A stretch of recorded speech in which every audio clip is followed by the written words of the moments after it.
Hey guys, before we start, please don't forget to like my video, subscribe to my channel, and don't forget to hit the notification bell. Now, this video I'm going to be showing you a ping-pong game, how to make a ping-pong game on Scratch. As you can see, I'm using Scratch 3.26.0. You can get it another way, get it online or on Microsoft Store, like I got mine. Now, before we start the tutorial, we're going to look at the thing we're going to use, what the concept of the idea of the ping-pong of the game actually. Now we want a paddle, two paddles actually, like a bat. So there's a ball here, the ball is bouncing around this edge or this walled panel. We want the ball to bounce around it. Now we want to have two controllers or a controller. You can use listen, you have two controllers moving the each bat up and down, trying to block the ball from hitting the wall and increasing the score of the other person. Now we're gonna use a paddle and probably a ball. So let's use this ball and let's import a paddle. Okay, now it's in the paddle. Now let's duplicate this. So we have like two. That's nice. You have two right here. Now what we're gonna do is this: we want the paddle to be vertically placed. So for that, first we have to change the direction. First, that we have to change direction to 0 degrees. That's 0 degrees. Now let's just move this guy here, value 2. So we want to do that as well.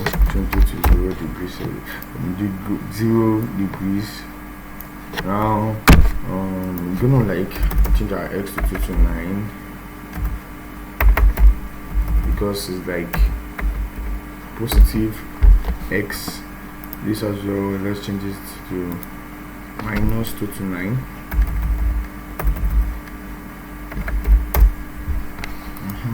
Our y to be 0 and our y also here to be 0. So now this one I'm gonna change the name. So let's have like player one bat. Let's have this one to be paired to that as well. We have player two bat. Now our player one bat is here. Now the main script of the movement of the bat is very simple. We want the bat to go up and down and not to go into the edges. So we're gonna have like when clicked go to wherever I am right now, and then forever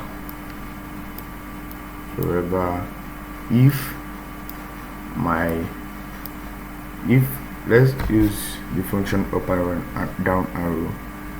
Now let's not forget our if on edge bounce.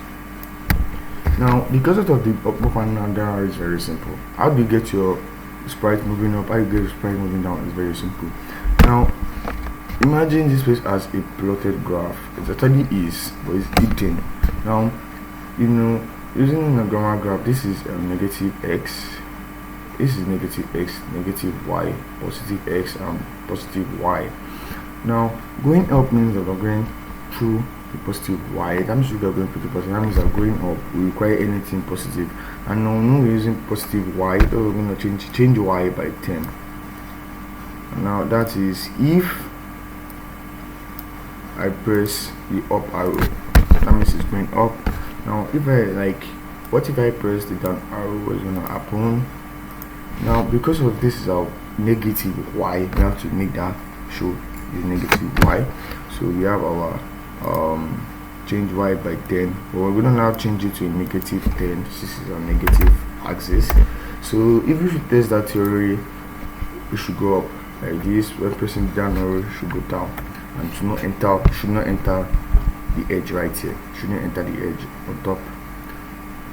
Now we're not do the same thing like copy to player 2.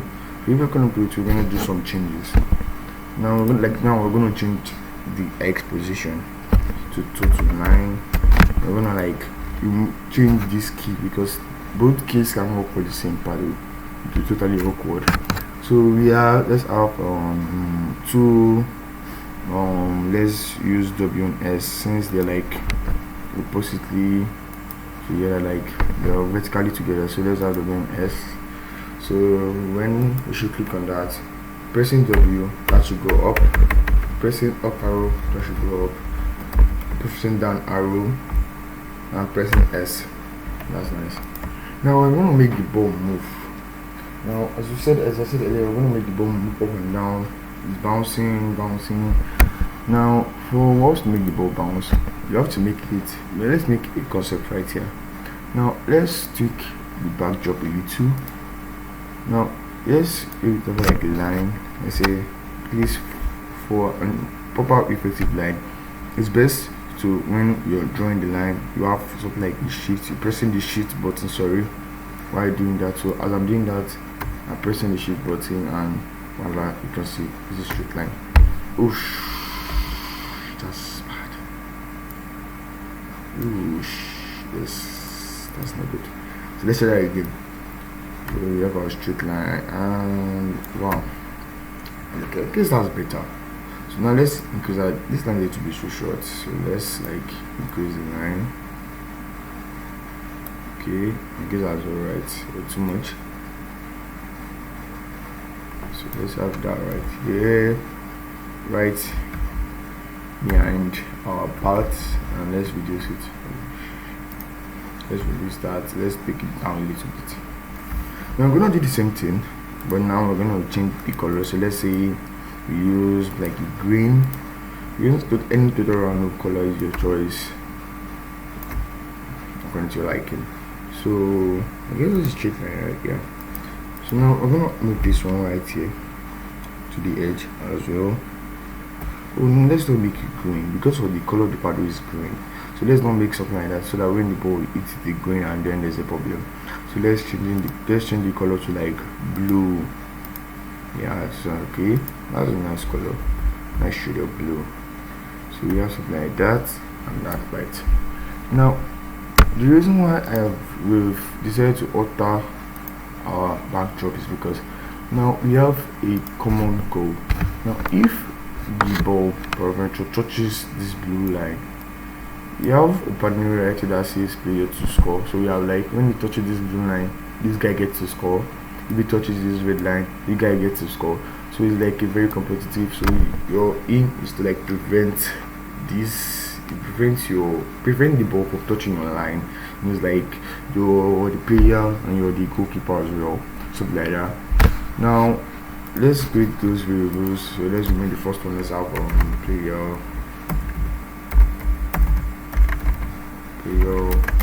score, and let's create another variable player to score. Let's have player to score right here. Okay, it's kind of nice. Now that player to score here now. Now for us to make this work, let's make it like the same. Let's make it a function of itself.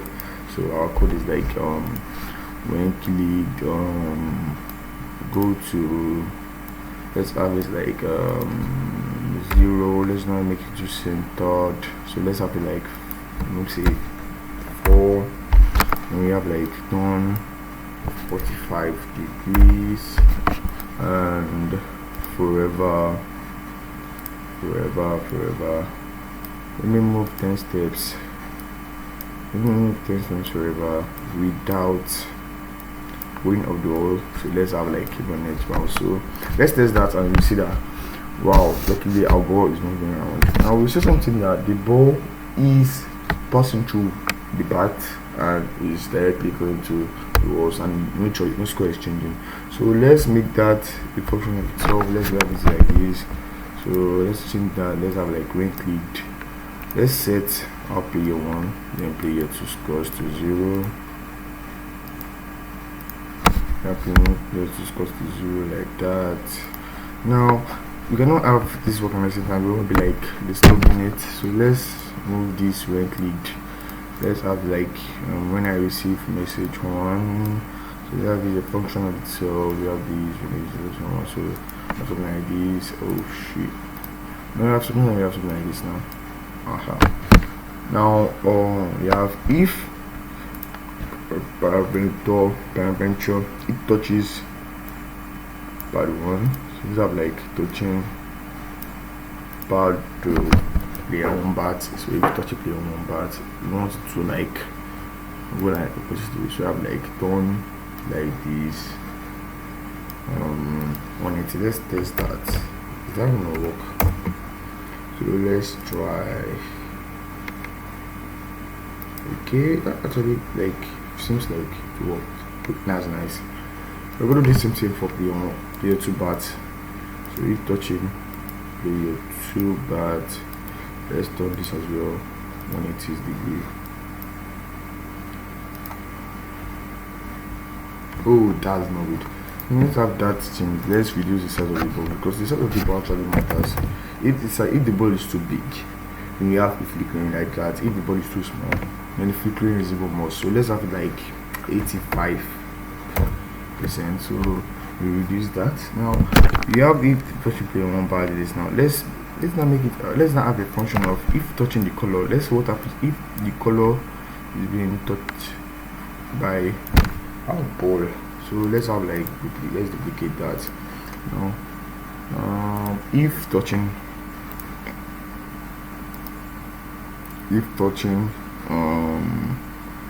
sorry,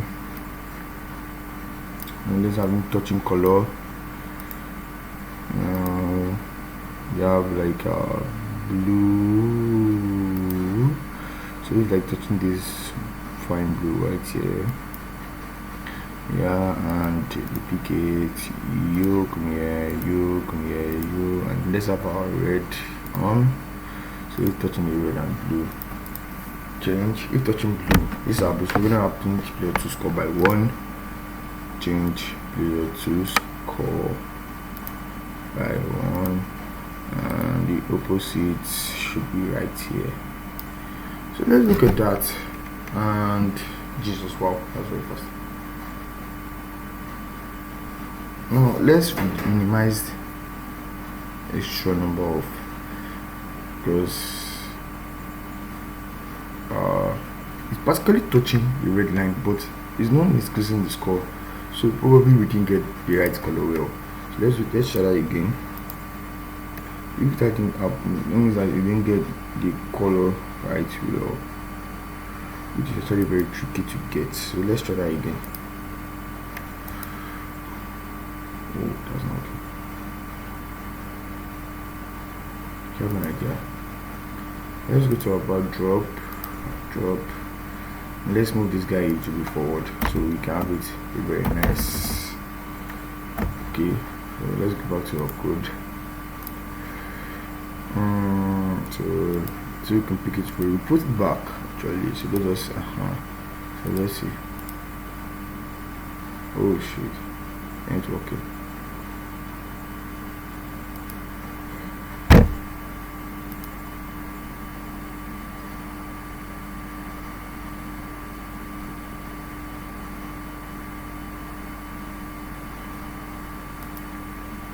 Let's try again. So, that's working. That's nice. That's very, very nice and very relieving.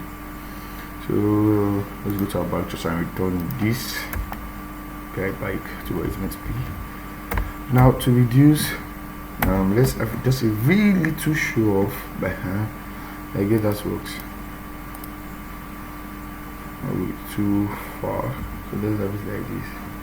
So it really increases by 1, not by 2.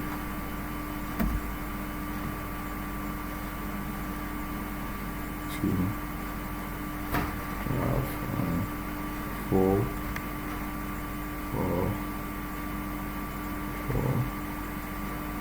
5, 6. That means this guy is 2, 6, 7, 8.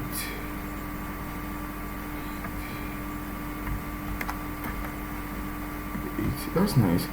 Now I'm actually really liking to enjoy this a little bit playing much.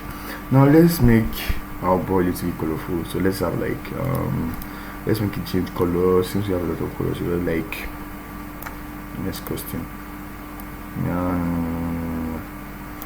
Next costume. No, that's a little bit too flashy. Let's have like wait 1 second. Let's have it right here. Wherever. Let's have this. Okay, so we have something like this. This guy moving, and the boats move down, and something like this now. Now let's make this very much interesting. I like making a lot of things a little bit interesting. Now let's have it like this now. Let's say after very long match with a friend, and then my friend is like